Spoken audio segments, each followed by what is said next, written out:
Bueno, es alegría lo que hay aquí en esta tarde. Feliz de poder continuar con nuestros webinars.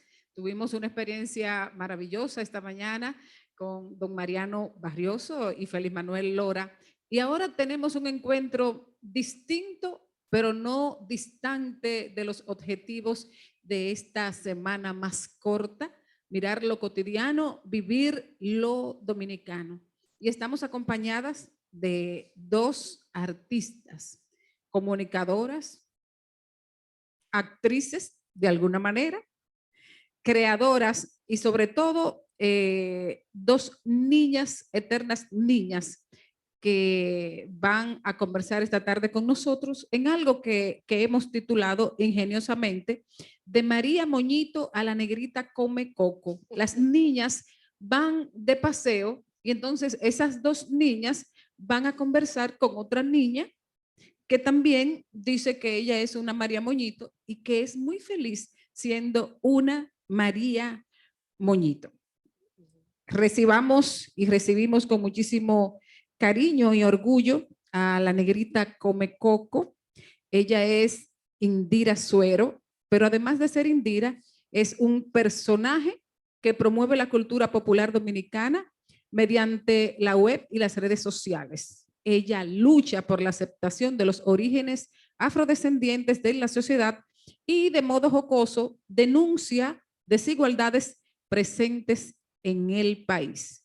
Todo el contenido de su sitio web y de redes sociales se elaboran desde un punto de vista periodístico y en base a entrevistas e investigaciones previas, también con humor, también con amor y sobre todo con un lenguaje que le llegue a la gente con la intención de que promueva el cambio necesario en sus paradigmas. De hecho, nuestra directora general ejecutiva de esta semana más corta le decía ahorita con relación al nombre de la negrita come coco que el mismo nombre ya es un cambio de paradigma, porque antes, cuando yo era chiquita, por lo menos, cuando a uno le decían en la escuela o en la calle negrita come coco, le estaban diciendo un insulto. Y ese nombre ella lo retoma con sentido de identidad. Bienvenida, Indira. Muchas gracias, Maribel. Gracias por la invitación y por permitirme compartir panel con la próxima invitada. Bueno, mi próxima invitada es una artista de tomo y lomo y fue de alguna manera estrella y protagonista de toda una época de la televisión dominicana, un personaje que dio corriente en la sociedad, porque hasta ese momento ninguna niña negrita se había hecho moñitos en la televisión y se había asumido como una María Moñito. Cuando alguien dice María Moñito, está diciendo yo soy una niña mulata dominicana con unas características específicas que tienen que ver con mi color, que tienen que ver con mi pelo y que tienen que ver con mi conducta y con mi forma de estar y de interactuar con el medio. Cuando hablamos de Paula Disla, también hablamos de una gestora cultural, de una mujer que ha sido solidaria y consecuente en cada una de las tareas y de las áreas en las que le ha tocado trabajar. Como actriz, impecable. Como comunicadora, impecable. Bueno, ahora también es funcionaria, pero qué bueno que es funcionaria, porque ella está funcionando en un área por la que ella siempre ha luchado, ha representado y ahora le pusieron el mando para que ella ejecute lo que ha sido sus creencias y sus ideas en relación a la niñez dominicana. Paula, querida, bienvenida a la semana más corta. Para nosotros es un placer siempre encontrarnos contigo y tenerte aquí en nuestra universidad. Gracias, Maribel, por la invitación. Tengo como 4 minutos aquí sentada y ya tengo los ojos aguados. Me he reído, he llorado, me he emocionado. Qué bonito encuentro, qué bueno compartir con esta generación y con la diferente forma de comunicar lo mismo. Como los tiempos nos van diciendo cómo decir y cómo las luchas al final son las mismas. Se mantiene reivindicar nuestra raza, nuestro color, nuestro género, nuestras niñas y sobre todo nuestra identidad como caribeñas. de alguna manera, Paula, Indira retoma tu lucha desde otra perspectiva, en otros medios, porque estamos en las redes sociales, está en YouTube y tiene una presencia que obligatoriamente recuerda que tú fuiste pionera en ese sentido. ¿Cómo recuerdas, cómo fue la construcción de ese personaje que fue María Moñito? Esa pregunta trae un poco de conflicto entre los productores de María Moñito, porque nos vimos sentados en una mesa de trabajo, el profesor Henry Mercedes Vales, el artista plástico y visual Jorge Pineda y yo, y hablábamos de trabajar, nos independizamos de la compañía que nos acoge como actores, a Henry y a mí, que era Nuevo Teatro, y creamos una compañía, Producciones Tititi. Tititi es el toque y el llamado, para que llegaron los títeres. Y queríamos hacer algo con actores y con títeres, pero que fuera algo diferente y que tuviera personajes nacionales. Henry dice que él dijo que era María Moñito, pero yo digo que fui yo. Jorge no dijo nada, pero dibujó una imagen de una niña con moños rojos, con un bembito como el mío, y al final me dibuja a mí siendo María Moñito. Cuando terminamos la reunión, Henry tenía todo un presupuesto y un plan de trabajo, y ya yo tenía una característica de un personaje. Entonces, el personaje realmente nace de un equipo. Es un trabajo, es la confirmación de que cuando las ideas se pueden reunir, los resultados trascienden tiempo, egos, situaciones, cualquier cosa, y pueden sostenerse por encima de todo. ¿Recuerdas el contexto social de ese momento? Sí. Estaba de moda Xuxa y todas queríamos bailar en faldita y con botas. Estaba Isha, que era un personaje muy parecido al de Xuxa. Nube Luz, un programa ecuatoriano y con el mismo estilo. Y en el escenario dominicano estaba la Pinky, que era realmente un modelo que todas las actrices que inspiradas en el tema de la niñez necesariamente teníamos como referente. Antes de esto estaba mi amiga Anita Ontiveros, Paquita. con Pequita, Pequita. Pequita, y otros más que, bueno, que fueron lo que a nosotros nos tocó ver desde niña. Al ver que lo que representaban estos personajes no tenía nada que ver con lo que era la identidad nuestra, y no teníamos, nosotros queríamos comunicar lo que era la República Dominicana a través de un trabajo artístico y a través de lo que los niños y niñas podían aprender, y sobre todo aprender, que es con lo que tú te quedas. Empezamos a ver, no a disfrazar. Por ejemplo, yo nunca como María Moñito me disfracé, yo me vestía de niña al principio. Luego terminé convirtiéndome en una niña, y de hecho se me hizo muy difícil, luego que fui madre, asumir el personaje, porque no era honesto. Entendía que el mensaje no era honesto, porque la niña no podía ser madre. Era una locura que yo tenía en mi cabeza, pero que al final me ayudó a mantener esa defensa del personaje, que aunque posteriormente pude volver a retomarlo a los 20 años del personaje, sí fue simplemente para darle un cierre a una generación como la de los estudiantes que están aquí, que cerrara con nosotros este proyecto. Pero inmediatamente yo me hacía los 10 moñitos y me ponía ese vestidito, a mí ese piecito se me doblaba. Yo metía un pie y de verdad que me convertía en esa niña juguetona, malcriada, que todavía malcriada no, sino como traviesa. Voy a los canales de televisión y encuentro un camarógrafo, un director de piso, un tramoya, que me hace un cuento de algo que María Moñito le hizo en el escenario, en el set. Gracias, Paula. En otro contexto, casi con 20 y pico de años de diferencia, entonces nace La Negrita Come Coco. ¿Cómo te surge la idea de hacer La Negrita Come Coco y qué situación tú vislumbraste en tu entorno que tú dijiste, no, pero a esto tenemos que buscarle una manera? Bueno, Yo pienso que la Negrita Come Coco nace de la búsqueda de mi identidad y de reconocerme con mis raíces afro, de reconocerme como dominicana, como decía también Paula, como caribeña. Y pues recuerdo que surgió mientras estaba haciendo mi pasantía en un periódico dominicano, y el personaje surge porque recuerdo que hice mi primera columna y mi editor, bueno, el jefe de redacción de ese entonces, le dijo a mi editor, no, pero eso es demasiado fuerte para el periódico. Entonces, mi editor me aconsejó tratar de expresar eso que yo quería transmitir. Era una columna sobre algo que estaba pasando en los barrios dominicanos. Y él me dijo que lo hiciera de una manera que fuera un poco más a modo de sátira, un poco más inteligente, no tan en tu cara, tan fuerte.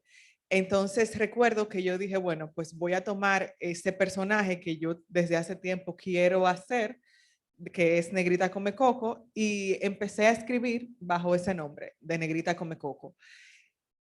Los textos que yo ponía eran textos que eran un poco fuera de lo común, porque por ejemplo yo escribía sobre el que se robaba la luz en el barrio, el que estaba defendiendo la parada de carro público en tal esquina, y yo trataba como que de darles una historia y de mostrar lo que ellos pasaban.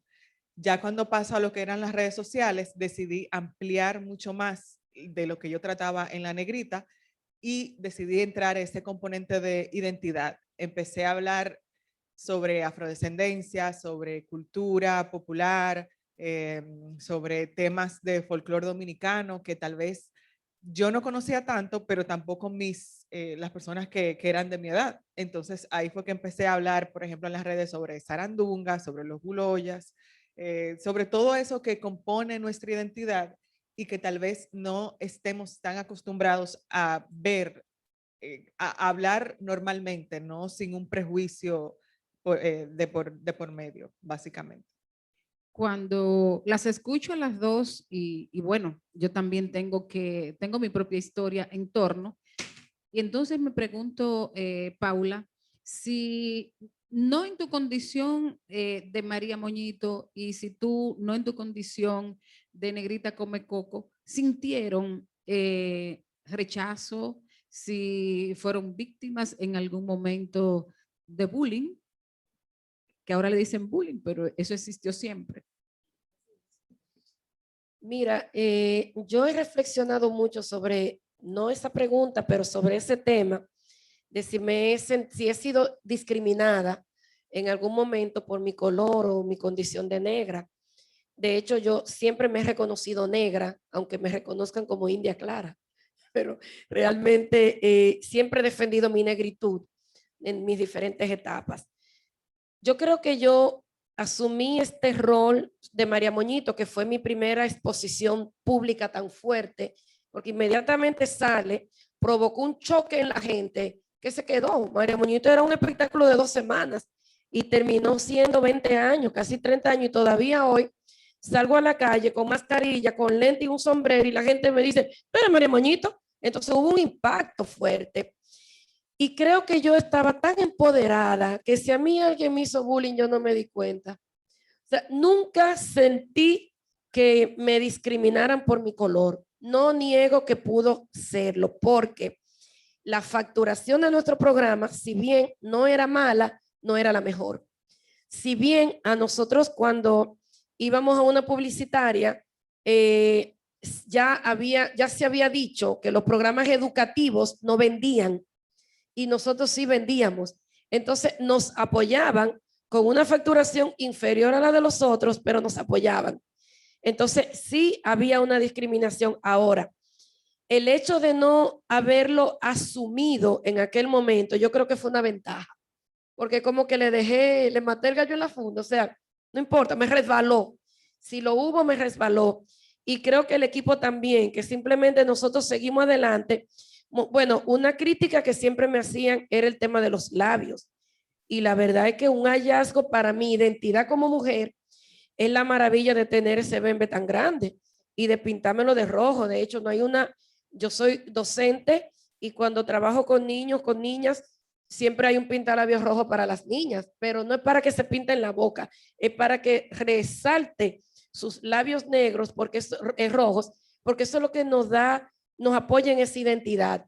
Y eso sí eran comentarios desagradables y hasta vulgares en ocasiones, pero realmente yo nunca los recibí. ¿Y cuál es como la gran lección? Como el empoderamiento que te da el tener tan claro tu rol y el empoderamiento y la certeza de saber que tú estás haciendo algo correcto y que le hace bien a los demás. Entonces, nada de eso influye en mi vida.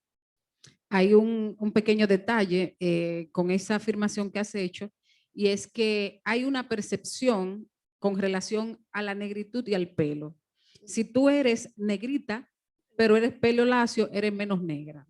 Es una percepción de un estudio que ya ha sido avalado, está publicado en un libro que se llama Pelo Bueno, Pelo Malo, que fue hecho por un norteamericano y una dominicana, Marina Ortiz. Entonces, está bien que seas negrita. A mí me pasó una vez que yo fui a Boca Chica y me puse bien contenta y me hice unas trenzas. Y cuando yo vine, mi jefe me dijo, está bien que tú seas negra, pero tú no tienes que estar tan orgullosa de eso. Maribel, pero, y disculpe, en relación a eso del pelo, en mi caso, los moñitos amoldan el pelo, como decían antes. Y realmente, por ejemplo, este es mi pelo natural y ha sido lo contrario. O sea, el hecho de que yo no tenga, ya yo no tengo afro y yo toda mi vida tuve afro.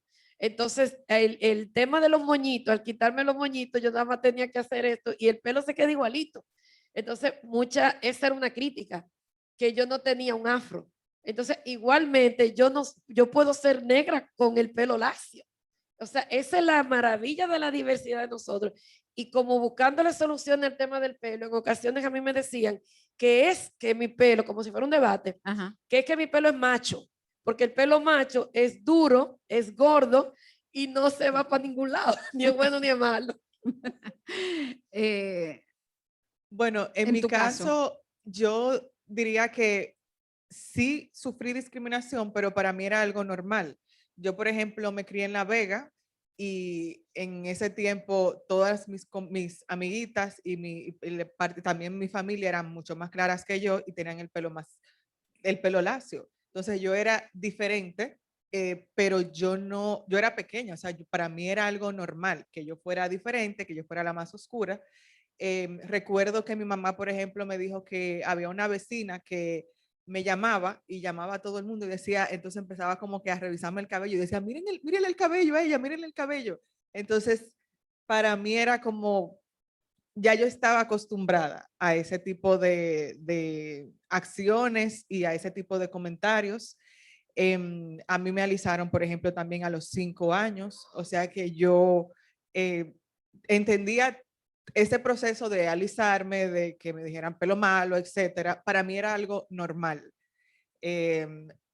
No sé tampoco si a medida de que fui creciendo también fui viendo como que ese tipo de discriminación, porque de nuevo para mí formaba parte, era algo común, algo a lo cual ya yo estaba acostumbrada, pero que yo no identificaba como que estaba mal.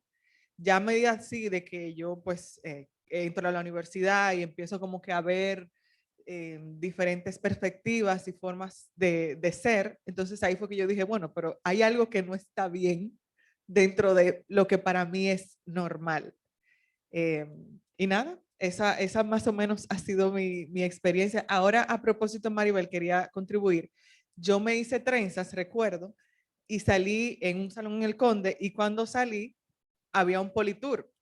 Y el politour empezó a hablarme en inglés, preguntándome como que si yo estaba perdida. Yo estaba buscando mi carro, recuerdo, y él me estaba preguntando en inglés que si yo estaba perdida, que a dónde yo iba a ir. Y yo me quedé como que, o sea que para ese politour, que es incluso más oscuro que yo, no es normal ver a una dominicana con trenzas. Él asume, tal vez como me vio un poquito más clarita, asumió que yo era de alguna isla o algún sitio, y entonces me empezó a hablar en inglés. Eso fue una de las tantas experiencias que... Exactamente. De eso mismo conversábamos ayer con Leonel Lirio, de que tanto en el vestir como en el peinado, nosotros no hemos asumido la cultura como, o la identidad como las demás islas. Entonces, cuando ven que alguien se peina, por ejemplo, yo usé dress. Cuando yo tenía la drela, me decían a mí que yo estaba asumiendo algo muy negativo. Y entonces hay toda una serie de manejos que vienen a partir de esa situación. En el caso tuyo, por ejemplo, María Moñito, ¿tú crees que tu personaje fue capaz de influenciar para que las niñas se dejaran hacer moñitos en paz o para que asumieran la estructura de su pelo? Claro que sí, claro que sí. De hecho, yo creo que hasta se hizo moda. Imagínate, nosotros, el personaje nace cuando no había redes sociales y se buscaba en los periódicos y se coleccionaban fotos de María Moñito de las diferentes revistas y las niñas iban al teatro con moñitos y los moñitos también se usaban no solo en la semana, era más fácil de peinar porque las niñas querían hacerse moñitos. De hecho, nosotros llegamos a recibir en el teatro una niña japonesa, un colegio bilingüe de los más de clase alta, y las niñas fueron con moñitos, o sea, moñitos pegados con pincho porque el pelo tan lacio, si no está muy apretado, muy amarrado, no se hace. Y eso nos gustó mucho, pero también entendimos que es que ya en la casa no las querían peinar. O sea, hacer moñito da como mucha lucha para la familia. Entonces era más fácil hacerle dos colitas y se queda suelto. Pero los moñitos de las dos colitas, el moñito envuelto más el lacito. Y si el lacito no queda bonito, cualquiera no quiere. Entonces fue en la casa donde empezó a dejarse, donde se influenció a las niñas para que no se hicieran los moños. O sea, que las niñas, si por las niñas fuera, todavía tuviéramos niñas con moñitos.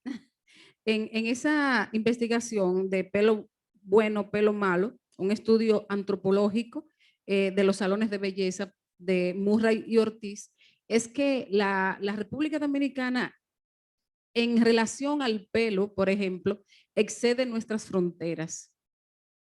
Excede nuestras fronteras y donde quiera que hay dominicanos, hay los mejores salones del mundo, porque los dominicanos somos especialistas en poner el pelo lo más lacio posible. Una dominicana que seca. Somos muy conocidas por eso. Yo estudié en Estados Unidos y los salones de las dominicanas eran los salones. Es decir, ahí era que te ponían el pelo chino. Y sí, somos bien conocidas por eso a nivel internacional.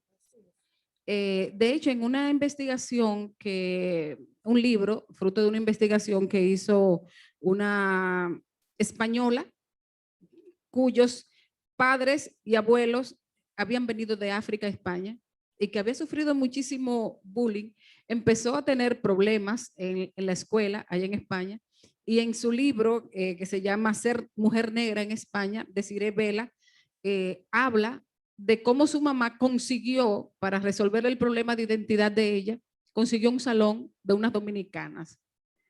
Y hay que ver cómo ella cuenta de la capacidad de peinar y de poner lacio el pelo de las dominicanas, pero además hace todo un retrato cultural de la música que están oyendo, de la cerveza que abren, de los cuentos que hacen. O sea que hay toda una cultura relacionada con arreglarse el pelo, pero también en ese espacio de alguna manera se juega un poco la identidad dominicana. ¿Sí? ¿Cómo fue su interacción con los salones de belleza? Amo los salones. Pero yo creo que es la salonera que yo amo, porque lo que pasa es que el salón, dentro del tejido social, es una parte muy importante para tú como conocer lo que vive sobre todo una mujer y una mujer luchadora. Generalmente una peluquera, que más bien es una salonera, es una madre que ha ido al salón dejando a su hijo en un estado de desprotección que jamás ella va a reconocer, porque ella lo que está haciendo, lo está haciendo por su bien. Pero es una persona que es solidaria y la verdad que en el salón pasa todo. Es verdad que en el salón tú conoces la bachata que está de moda, la situación, tú te haces amiga en el salón, tú vas los viernes porque los viernes tú te vas a encontrar con 3 más que van los viernes y generan una amistad, pero una amistad que no tiene nada que ver ni con lo intelectual, ni siquiera con lo real, sino con la situación que entre las tres se junta, con eso que nos une como mujer, tú lo encuentras en el salón. Sí te digo que, como tú dices, trasciende fronteras y de hecho el mismo tema del peinado nuestro. Yo recuerdo que presentándonos en El Salvador encontramos una indígena que le enseñamos a hacer los moñitos y ella me hizo los moños y se los hacía también. O sea, es que nosotros, el tema del pelo, y venía pensándolo ahora con un comentario que hiciste, se me fue el comentario, pero me quedé con el tema. El tema del pelo es lo más cercano al reconocimiento de la dominicanidad. Yo siento que nosotros empezamos por el pelo para reconocernos, para reconocer nuestra identidad. O sea, empezamos aceptando que estos moños duros no son ni duros ni suaves ni duros, ese es mi pelo. Y ya le decimos pelo, porque le llamábamos moño. O sea, esto que nosotros tenemos es moño. Exacto. Eso no es pelo. O sea, y nosotras damos pelo con el afro. Y eso no se daba. Y también el mismo tema, el salón como estancia, realmente para mí, y lo que disfruto del salón es eso, voy menos a salones por el mismo tema de la decisión de dejarme mi pelo en transición a lo natural, pero cuando tengo que ir a esto, porque cualquier salón, hasta el de pelo afro, tiene la misma estructura. La peluquera es una máster en problemas social y en asuntos de la mujer y sobre todo ha sido víctima de feminicidio y también es una gran consejera en relación a los temas maritales. Entonces, mucho lo que tú encuentras en un salón de belleza. No se puede dividir el tema del pelo con relación a la colonización, a que somos fruto de un proceso histórico de colonización.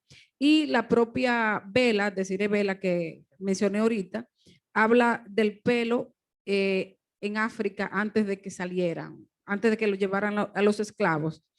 Según ella explica, el pelo era un componente social muy importante para cuyo cuidado ellos usaban herramientas, hierbas, plantas y aceite, cultura que les era arrebatada cuando los separaban de la familia, ya que al meterlos en los barcos les rapaban el cabello, con lo que lograban arrebatarle la identidad y logrando así su sumisión. Entonces, cuando hablamos del pelo, fíjense que el pelo para la mujer dominicana es inclusive como un tema no solo de autoestima, sino también como de rebeldía. Tú te das cuenta cuando una mujer está mal o bien, cuando ha pasado por un gran proceso, porque si se divorcia, se cambia el pelo, se corta el pelo, le cambia el color y hace una transformación. Deprimida, una colita. Algo también, Maribel, que se está viendo mucho, y a propósito de lo que dices, es que más y más mujeres están dejando su pelo al natural, como dicen, no se están procesando, no se están haciendo tratamientos químicos y lo están haciendo por decisión propia. También eso es algo muy importante porque, y siempre lo he dicho, no se puede juzgar a una mujer de piel oscura porque quiera usar su cabello alisado. Si ella se siente cómoda usándolo así, se siente cómoda, es como ella quiere verse, como quiere verse reflejada.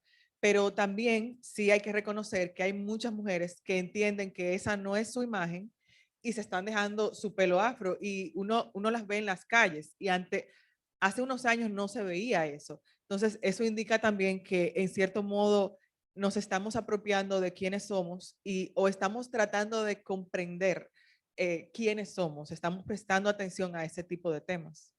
Por lo menos se habla. Sí, es un tema. Pregunta María, ¿cómo podemos dar a conocer nuestra cultura no solo a la población dominicana, sino también al resto del mundo? Bueno, aquí está la experta en redes sociales. De hecho, yo misma tenemos en YouTube algunos momentos de María Moñito y la verdad es que la gente que escribe a través de esa página de muchísimos sitios que descubren el personaje ahora o dominicanos que lo vieron, esa añoranza. Yo te vi cuando era chiquita y quiero que mis hijos te vean, pero las redes sociales es la mejor manera de mostrarlo. Diga, Indira, ¿cuál ha sido su experiencia? Bueno, definitivamente la internet me ha ayudado mucho a llegar a personas de muchos lugares. Por ejemplo, justamente en estos días me escribieron en Instagram un grupo de afrodescendientes que viven en Estados Unidos y que ellos se reúnen cada domingo para hablar, para practicar su español y hablar sobre temas de afrodescendencia, y me contactaron porque quieren que yo hable sobre la negrita come coco. Entonces, eso lo puedo hacer gracias a las redes, gracias a la internet, y pienso que justamente esta es la herramienta en lo que surge otra. Incluso María Moñito, que empieza en teatro, es cuando llega a la televisión que provoca ese boom y ese impacto y le choca esa fibra dominicana a los dominicanos y las dominicanas. O sea que el tema es que sí, que son los medios de comunicación y las redes sociales. Pregunta Víctor, ¿cuáles estrategias entienden ustedes que deben llevarse a cabo para la erradicación de la cultura en contra del pelo estilo afro en el mundo laboral dominicano?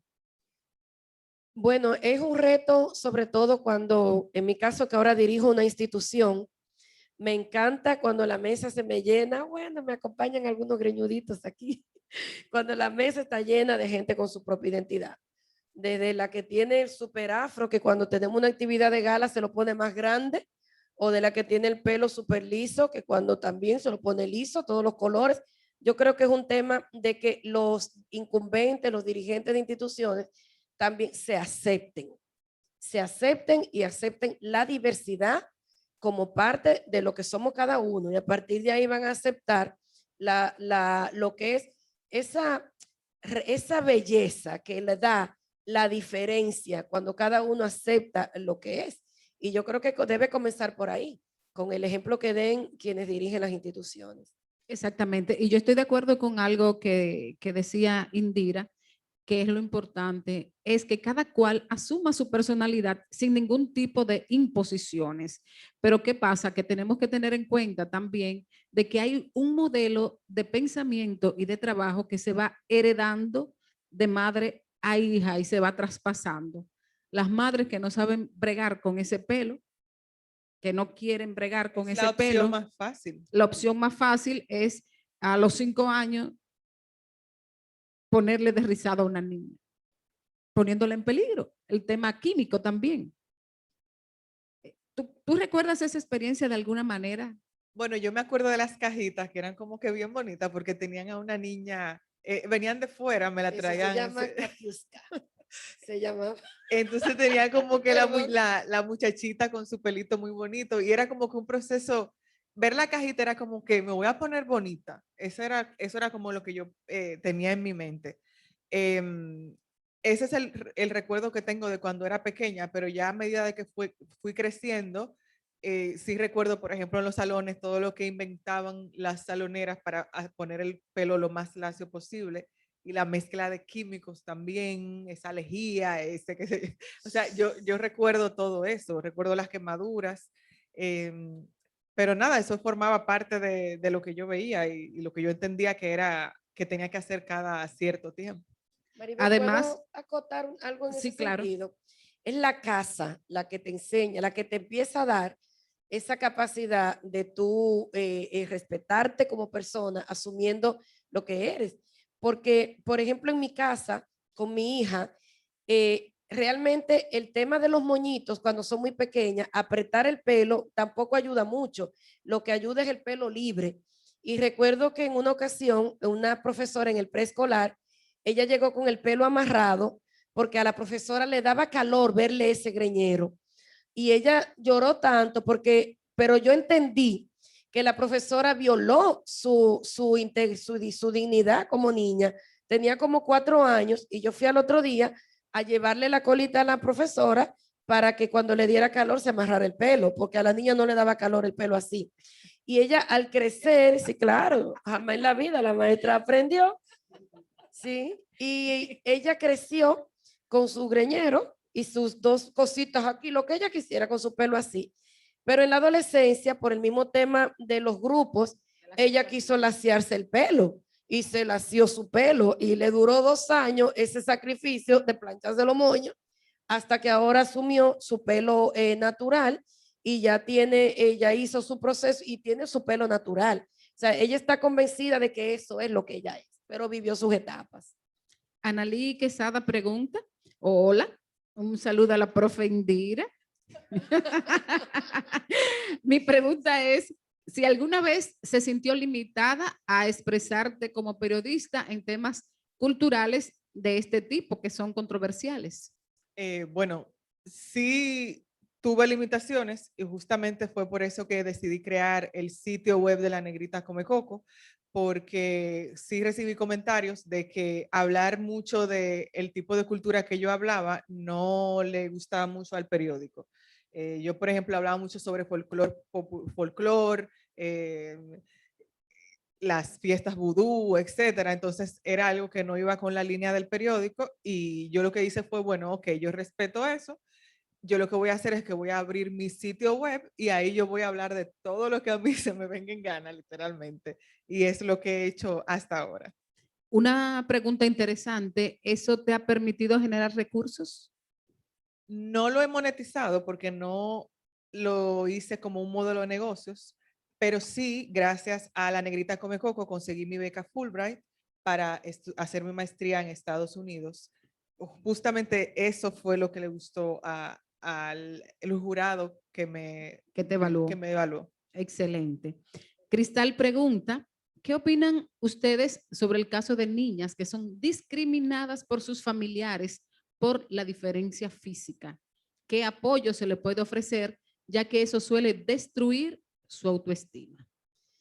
Justamente lo que es la orientación, el trabajo psicológico, tanto a ellas como a la familia, porque si no se hace nada, sí se hace, empoderando a la niña en lo que es como persona, pero también hay un trabajo interesante que se debe hacer con los padres, con las madres, sobre todo con las madres, que tienen un modelo en su cabeza de cómo debería ser su niña y quieren hacer esa caricatura que la niña no quiere ser.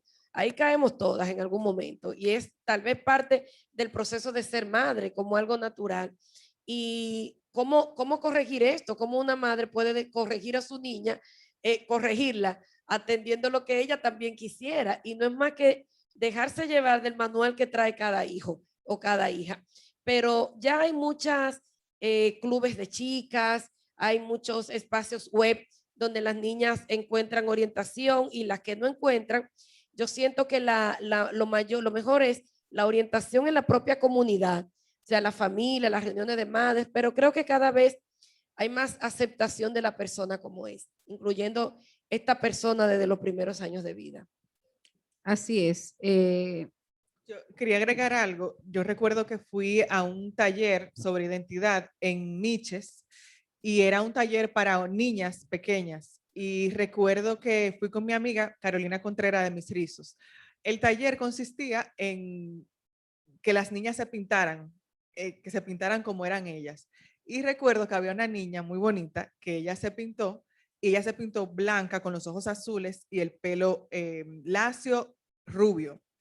Entonces recuerdo que mi amiga le dijo, mira, está muy bonito tu dibujo, pero en realidad, mira, este es el color, este es tu color. Ella cogió un crayón marrón y la pintó. La niña tomó el papel, me acuerdo yo, y lo rompió. Una niña como de 5 o 6 años. Ella lo rompió el papel. Entonces yo pienso que ese tipo de acciones viene mucho también de parte de la familia, porque una niña tan pequeña, ¿cómo va a tener tanto rechazo hacia cómo ella se veía? ¿Cómo va a querer también ser de un modo que no es? Eso tiene que ver mucho los medios de comunicación, pero también tiene que ver mucho la familia, cómo la familia use ciertos términos, cómo le diga, tú te ves linda, sí o no te ves linda. Entonces tiene mucho que ver con la familia. Así es. Pregunta Cristal Plasencio que si creen que como sociedad hemos evolucionado en el ámbito de aceptación de nuestras raíces. Sí, yo creo que sí. Yo creo que queda muchísimo, muchísimo, pero creo que sí. Y una muestra que estamos nosotras tres aquí y que estamos y que podemos entrar con la misma facilidad que cualquiera a cualquier lugar. O sea, yo creo que como tú decías, en un espacio de trabajo, tú no entrabas con un afro, ni siquiera te atrevías a llegar porque tú no ibas a perder tu trabajo por un afro. Y yo creo que la gente está empezando a respetar más. Y lo que lo hace es eso, es que cada una asuma su identidad y que también los diferentes espacios se abran y sean más receptivos. Y creo que lo estamos logrando. En eso, bueno, las redes. Yo pienso que sí estoy de acuerdo con el hecho de que nos estamos aceptando más, pero pienso que todavía en cuanto al físico, pero pienso que en cuanto a términos culturales nos falta mucho. Todavía siento que hay un cierto prejuicio hacia ciertos aspectos de la cultura, hacia ciertas nacionalidades, y pienso como que tenemos todavía que trabajar esa parte. Ahí hay un retroceso. En lo físico yo creo que hay un avance. Sí, Pero ciertamente. en el reconocimiento a lo cultural hay un retroceso y creo que ahí tiene que ver también el tema educativo. Por ejemplo, me sorprendo que cada vez menos personas jóvenes que salen de la escuela no sepan qué es un guloya o que encuentren mal el vudú o que encuentren mal el gagá.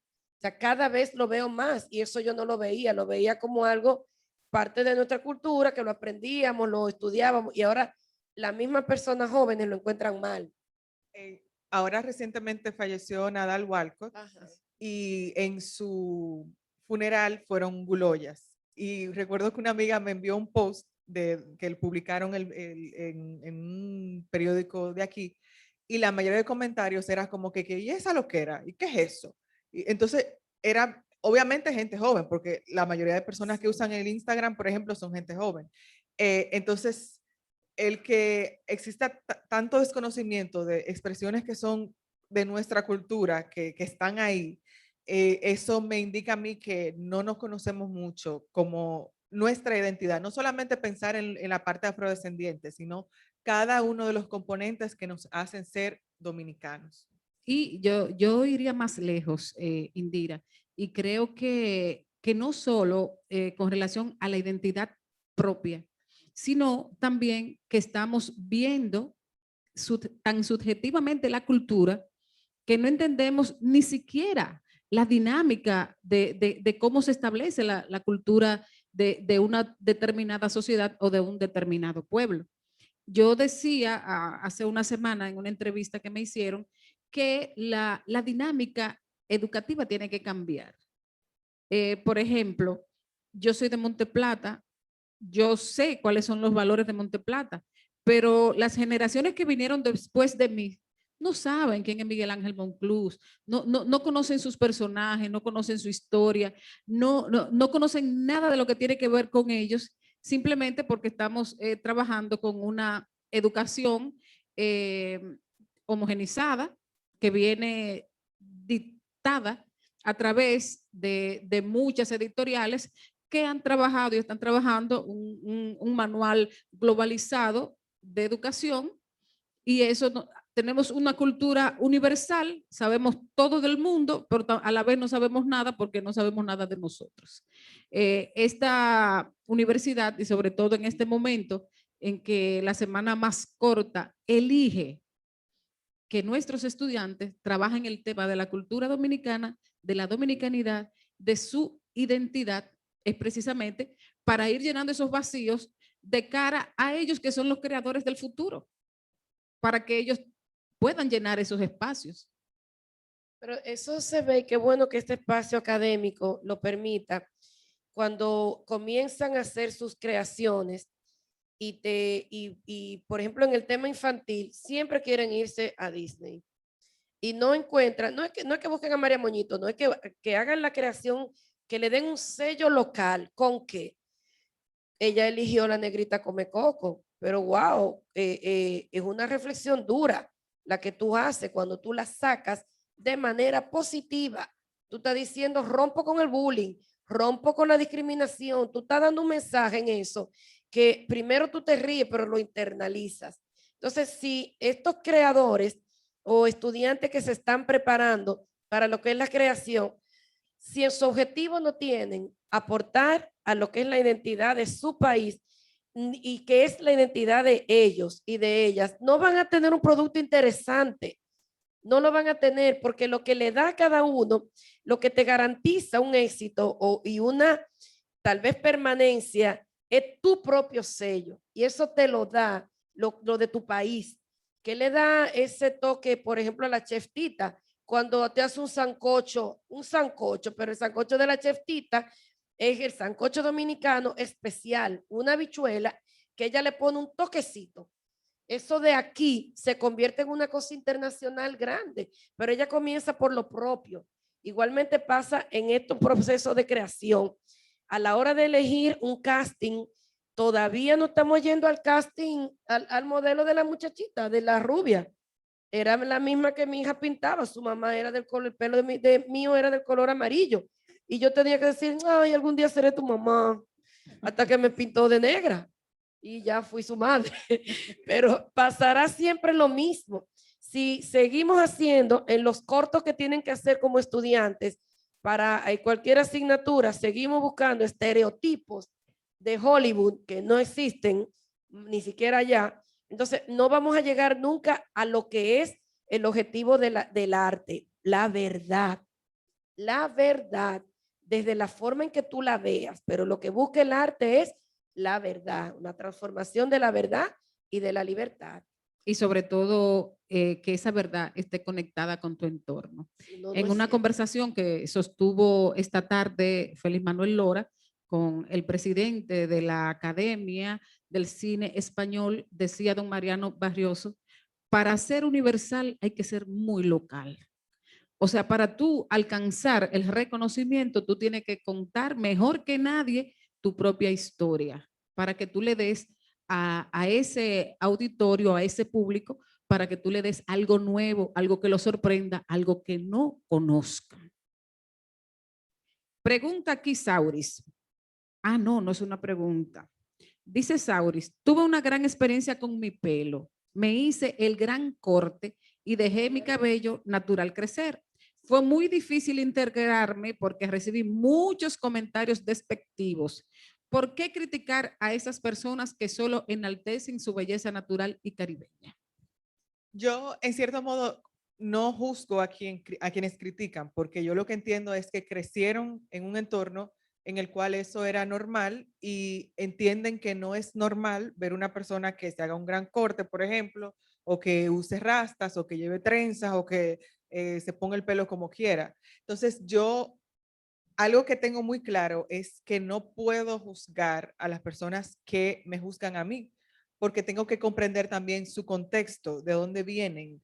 Por ejemplo, una señora mayor que vive en un campo, obviamente que va a ver extraño que yo use rastas, porque en su contexto no lo tiene como tal aceptado. Entonces, pienso que hay que comprender también como que el contexto en que se dan esas cosas. Empoderamiento. Eres tú y el gran corte te está llevando a lograr lo que tú estás buscando, hacia tu objetivo y no desviarte de ahí. Así es. Yo quiero contar lo que me pasó a mí con mi pelo y es que yo cogí mucha pela porque yo me soltaba mucho el pelo y entonces a mami le molestaba mucho porque le daba mucha brega peinarme. Y entonces ella me dijo a mí que yo cuando tuviera 15 años, entonces ella me iba a desrizar y que yo podía entonces soltarme el pelo. La gran promesa. Entonces cuando yo cumplí 15 años, que ella me mandó para el salón para que me hiciera el verdadero proceso, yo me corté el pelo y vine con un pajón. Y a mami le pasaba exactamente lo que le pasaba a la profesora. Cada vez que ella me veía, me decía, muchacha, a mí me da calor. Quítate de ahí, que no. Una psicosis. Le daba calor verme. Realmente, y entonces ahí volvemos a la herencia y al traspaso de la cultura que se da dentro de la casa y de la identidad. Me dice, disculpa Maribel que te interrumpa, mi papá cada vez que me ve con mi afro me dice, ¿y no te pesa? Patricia les pregunta, ¿qué le dirían ustedes a aquellos centros educativos que prohíben el cabello afro en los estudiantes? Que la lleven a Conani para que aconsejemos a la directora y le expliquemos lo que es la identidad y lo que es respeto a la persona y a su decisión y a su voluntad. Eh, Eso es una falta a los derechos fundamentales. Mira, esa es una buena información que tú has Ujú. dado. Y yo creo que quiero hacer énfasis en eso y volver sobre ese tema. Eh, Cualquier madre, cualquier hija, cualquier familia puede ir a Conani si siente que su hija está siendo hostigada por el tema del pelo en el colegio, en la escuela pública. Así es, la discriminación, todo lo que es falta o abuso a sus derechos fundamentales es del ámbito de CONANI, de un niño, una niña, un adolescente, hasta los 17 años inclusive. Si no se pueden tratar en el ámbito de la conciliación familiar, pues nosotros intervenimos y nos encanta, porque cuando van por una niña que ha discriminado un centro, terminamos ayudando a todas las niñas del centro educativo, a toda la maestra, al entorno de la maestra, al entorno de cada niño. Entonces se hace una reproducción muy buena de lo que es estos contenidos. Así es. Lo que pasa es que a veces no se mantienen esos procesos, lamentablemente, porque pasa un tiempo y viene otra y retoma ese papel otra vez. Pero estamos generando la estructura de manera que no importa quién esté, sino que la estructura camine y camina interinstitucional, que no reposa solamente en una estructura del Estado, que no tiene una garantía, como usted dice, de continuidad o seguimiento. Indira, pregunta María, ¿cómo considera y espera que podamos influir en un problema tan generalizado en nuestro país?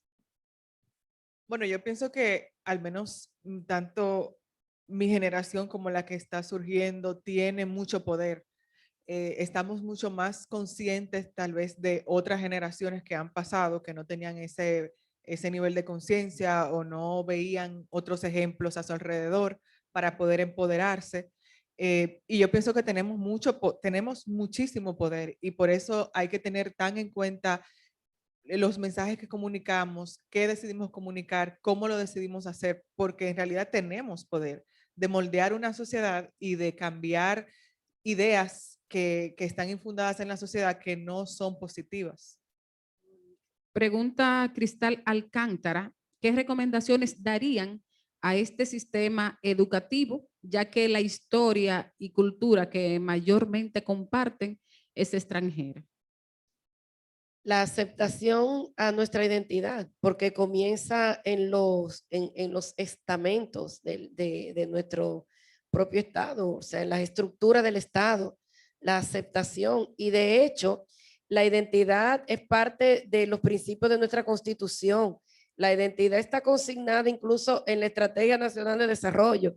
Es decir, que en cada plan estratégico de las instituciones dominicanas debe haber un acápite que venga a fortalecer la identidad.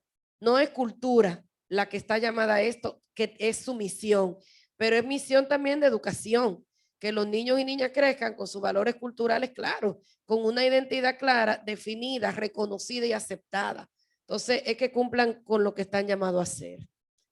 Última pregunta, la hace Josnelly y dice que si alguna vez han tenido que abandonar un trabajo porque les han exigido cambiar de apariencia. Yo no. Bueno, perdón, para completarlo, no, porque realmente he trabajado siempre de manera independiente, pero eso no quita que a uno le dé su periquito a veces cuando tú tienes tu pelo de alguna manera que no le agrada a los otros. Por ejemplo, a mí siempre me mandan a quitarme un pelito de ahí. Siempre me están mandando, como que siempre el pelo choca.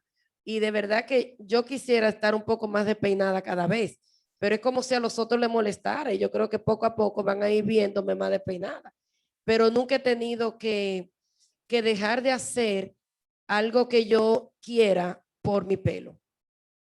En mi caso, al contrario, yo recuerdo que cuando yo estaba en la universidad, yo también trabajaba como modelo y siempre que me llamaban, me pedían que llevara el pelo rizo. Entonces yo tenía que ir al salón para que la salonera me hiciera unos rolitos para entonces después ir al trabajo. Y en cierto modo tal vez me estaban viendo como lo que yo era, lo único que yo no lo tenía tan claro.